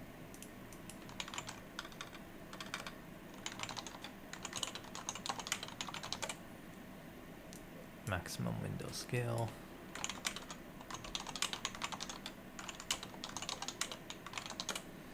everything ends up in between 0 to 1.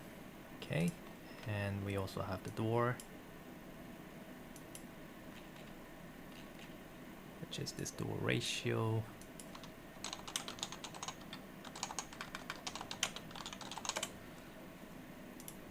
Okay, anything else? Nope, that's pretty much. Okay. So let's just pick up all those floors. And let me also organize this a little bit using some groups. So here we have created the texture map. This is the main algorithm to create the height values. This is to sort out the levels. And this is to extrude based on the level information. Maybe we could include these. And here we are dealing with the window and doors. Alright, now in terms of the parapet, this will be another group. So we could go back here. Maybe we could use this information to get the top faces. So just like we did right here to get the side information using the dot product, we're gonna use the same approach to get the top part.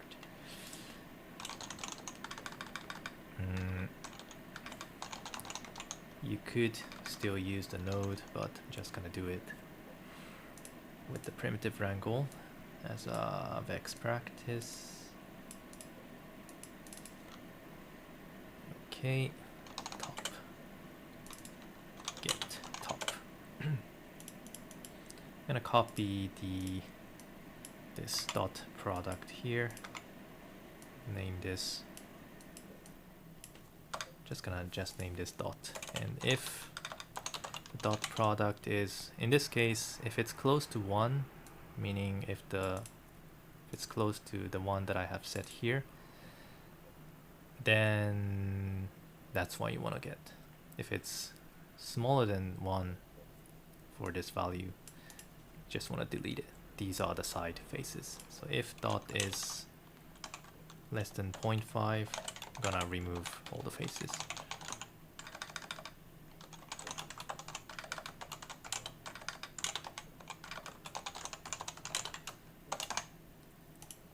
Alright, so now we have got only the top faces.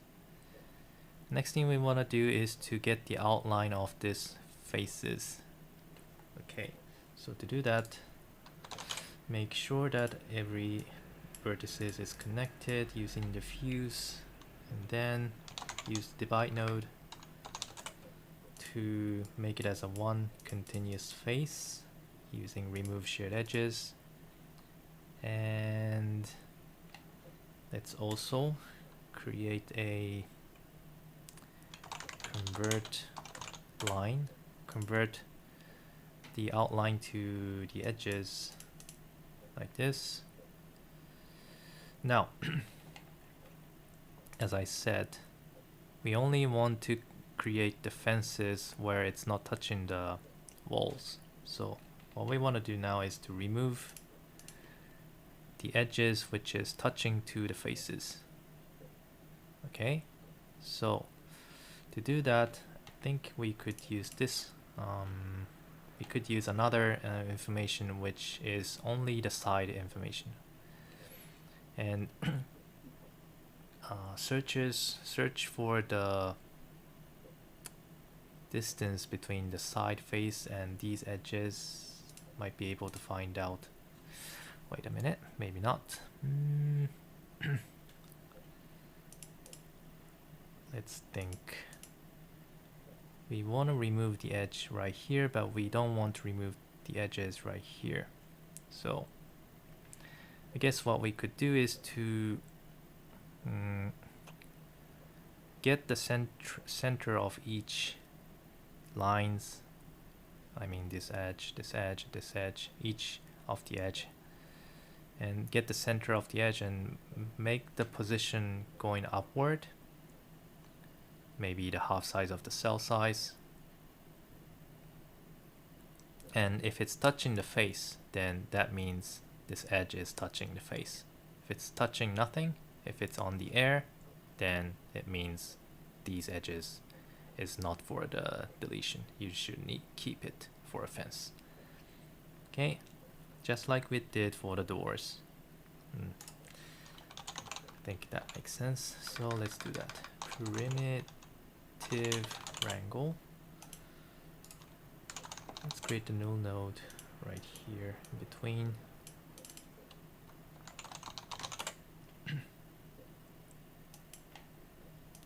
And I'm going to check the distance again.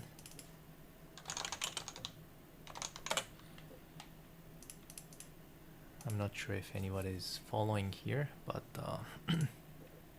let me know if you have any questions.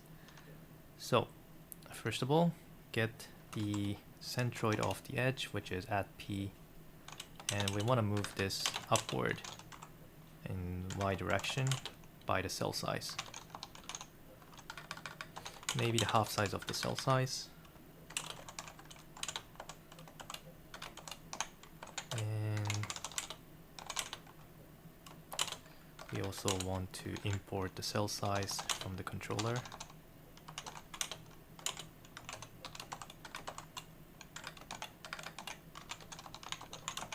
Like that. Okay, copy the cell size to here.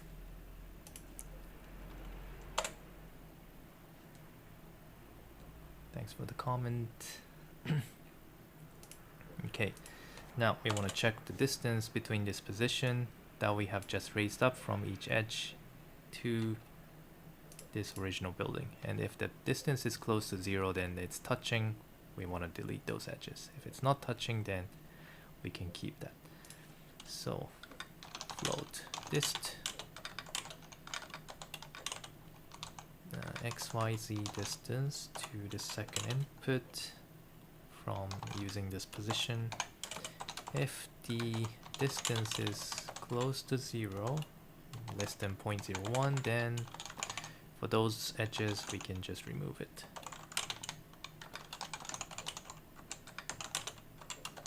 Like that. And let's see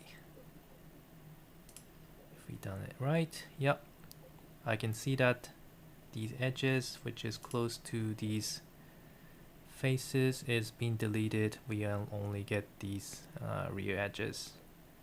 Good. All right. Now that we have got these edges, we could join them together using, first of all, fuse, and then polypath to connect all those exploded lines together. Right, so the number of the primitive becomes far less. And also, if we check the point position, we do see some inline points, which we don't want that as well. So let's remove that as well using facet with an option called remove inline points with threshold 0.01. Now we kind of removed the inset point inline points, make it cleaner for straight lines. And then in order to create a fence, we need to define the thickness of this fence. Could go back here, right? And to do that, I think it's the easiest way I could think of to create the fence is to create a boolean between these pipe, which is a line on this curve, together with this face, the base face, and just get the intersected face and extrude it on Z direction or Y direction. That will be the easiest way, I think. It might be a bit expensive in terms of the calculations, but it's just the face, just a boolean between the single face and the solid, so shouldn't be that expensive. I think, I hope. So in order to create the pipe shape, I'm going to use the polywire, and division 4 is enough. I don't really need the UV. And the thickness, the parapet thickness can be set by yourself probably, but it also makes sense to be related to the cell size. I'm gonna copy the cell size, paste it right here, and multiply by some ratio, like 0.2 or something. Okay, now let's try to create a boolean in between this pipe solid geometry together with this face. And this one still has the inline points, so let's also remove the inline points from this face as well, using the same facet. Facet. Okay, and calculate the boolean with the intersect option. The first one is a solid, the second one is the surface, and as a result you get the intersected surface area, which will be the base for the parapet. Let's see. Right, just as I needed. Now we just need to extrude this to Y direction using poly extrude with some distance value, and again this could be related to a cell size again. Multiply by, I don't know, 0.5, might be too high, not sure. And that's pretty much it. You could now merge these together with the building itself. And there you go. If you remove the edges, you can see that by having these parapet or fence, it becomes more realistic in terms of the building. At least I think it is. Yeah. Let's create a parameter to control the size of the parapet. Shall we? So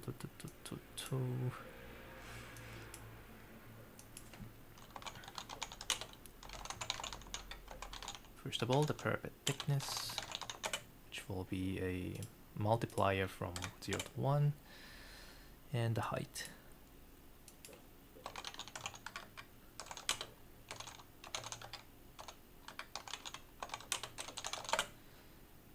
Which could also be from 0 to 1. Okay, I'll copy these for a thickness. I'm gonna replace this 0.2 by this thickness ratio, and this one for height. There you go. Let's make this thickness a bit more higher, and there you go. Yeah, looks like it. I like it. I mean, there are some conditions that I don't like yet, such as the parapet is overlapping with the window. So those areas where the window is overlapping with the parapet, I guess I don't want to make it as a window or a door like these. So if you want to do that, you can create additional conditions for the windows and doors. Let's do that, Jen. So these are the parapets. So I could use this geometrical informations as a guide for a window positions and the door positions. As additional, it's pretty simple. You just need to calculate the distance again, and if the distance is too close, just exclude it from the window or door. So you can connect this to the pick window 4th input, and for this one to the 3rd input of this pick door. Go to the pick window, calculate the distance.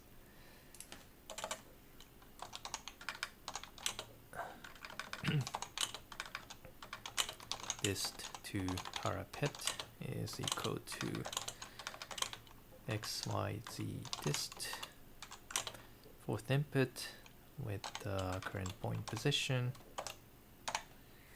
and create another conditions here. If the dist to parapet is larger than, I don't know, cell size probably. Do we have a cell size here? Nope. So we need to bring that as well.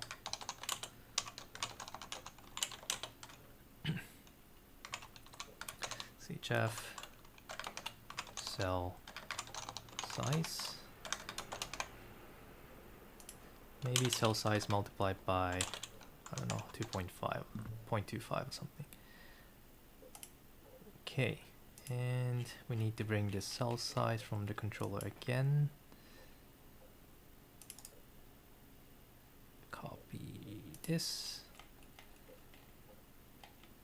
window,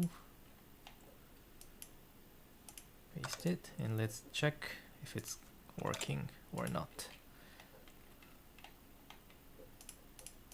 So let's bring this back to the previous conditions. I can just multiply this by 0. And right now I do have this overlapping, but if I make this something like 0.25, okay, you no longer have a window overlap. Instead you have the door overlapping happens. So we need to do the same things for the doors as well. So we can copy some of the stuff. These one to the door. We need to be careful that, okay, cell size being used in many places, so I can just bring it up here, replace this with this one and this one, and the distance is, we need to calculate this at the third input, so we need to change this one right here. And as a conditions, it's pretty much the same, so we can go back to the window, copy this conditions here, go back to the door, add the condition, there you go. No more overlapping for the doors and windows where the parapet is. Works great. Yep. Yeah, I think I like it. Now, it's just a OpenGL problem. It's just a preview problem, but the color of the side is a bit too close to each other, so it's a bit hard to see in three-dimensional. So I'm gonna just change the color for the side as an additional touch up and try to change the parameters, and I'm gonna end this all. Okay, so in order to change the colors, what I'm gonna do is to use the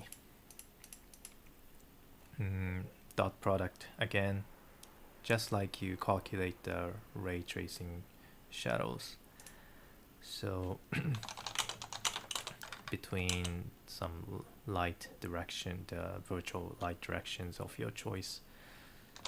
So dot between the normal direction of the primitive and just choose your own light direction.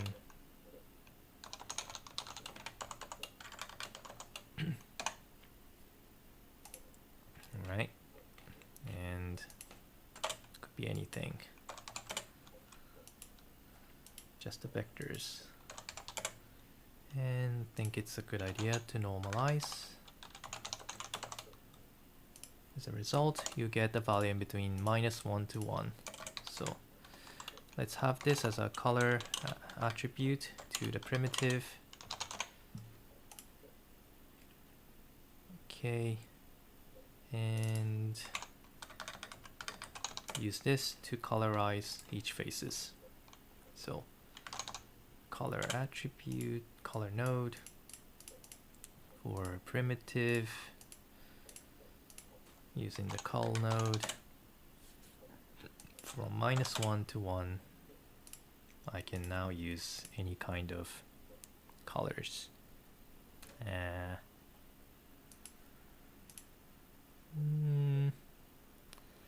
Okay, I do see a problem with the parapet. That is because I don't have a normal directional information, so we need to remake that. Okay, now I go. Yeah, in terms of the color, you can just choose whatever you want. I guess this is too vivid. Okay, I like it. It's more like a retro style colors. Now the door color has been removed, so we need to make these color for the doors and windows back to the last. All right, that looks good. That looks good. Like it. So we have doors, windows. Door. It's a bit hard to see the doors in terms of colors, but okay, that is good. Now, last of all, I'm gonna test out those all different parameters and see if it's gonna work with different values. For example, changing the grid X, the size in X direction still works nicely. And if you increase the height really high, you get a shape like a skyscrapers. Wow, like that, like a Metropolitan from the Metropolitan movie. Nice. And if you make the size of the building larger, then you get more of a high skyscraper stuff. Like if you make this, where was it? I think I am missing the building size, don't I? Where is it? I think I'm missing here. Where's that? Yeah, I didn't move that parameter into the controller yet. So these 0.31 is the size for the building. Let's have that inside the controller as well.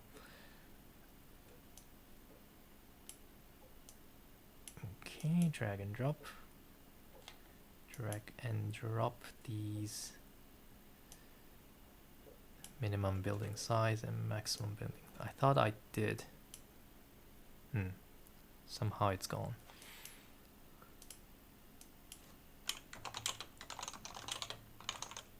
Or I'm just forgetting what I've done. Max building size, and it seems like the seed value is not being linked here, so we want to link that as well. Oops, what's that?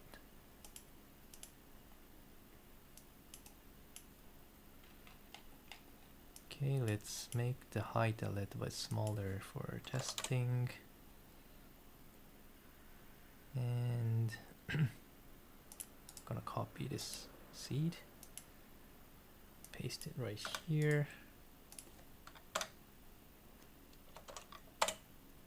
All right. Now, if I make this building size larger, like 3, you get really high, really big, like chunk as a building. Now, together with the height,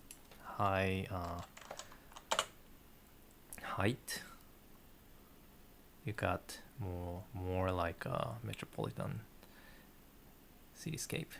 And if you make this bigger on Y and X grid, you get more like a, how do I say, the urban cityscape.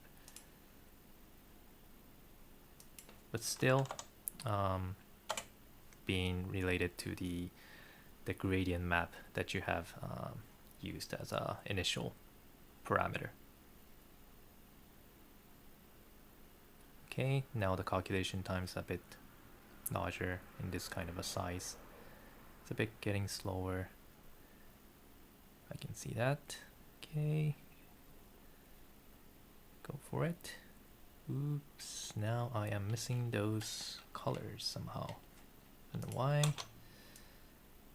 Something is wrong. I don't know. There are, I can see the geometries, but the color is missing somehow. I don't know why.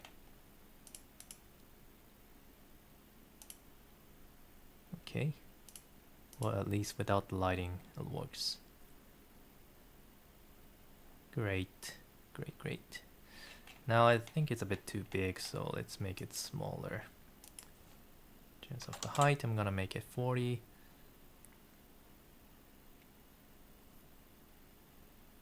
And the building size, I'm gonna reduce this to 1.2 for the maximum.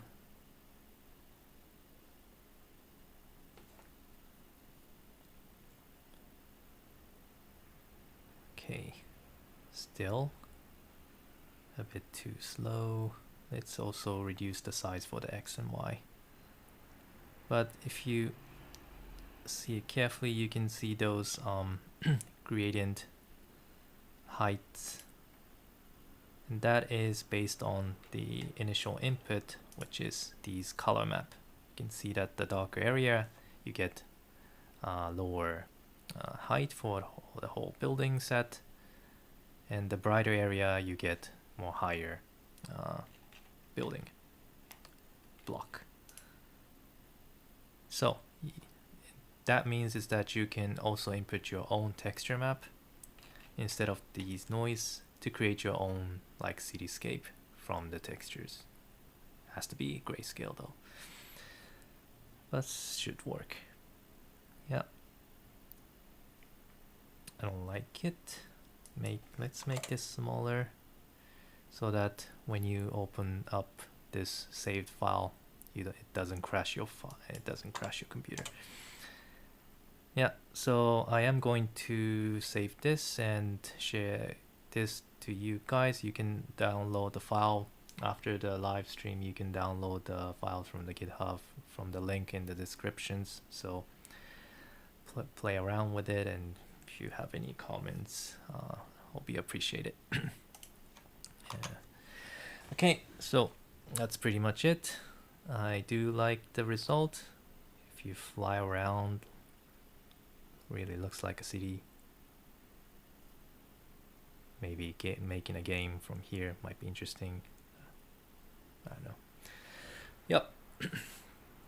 So this is it. Thank you very much for watching, and thank you for all the comments. Let me know if you have any questions. If not, I will end this stream and upload the file for you guys to play around. Right? Okay. Thank you. And I guess good night. It's around 1:30 a.m. 1:30 a.m. in Japan, so I guess it's time for me to sleep after I uploaded the file. Okay. Thanks for joining, and we'll see you next week as well with some different topic. Okay. And thanks for all the kind words. Yeah, I am okay now with the leg. Still using the crutches, but getting better. Okay. Thanks for all the comments. Thank you. Good night from Japan.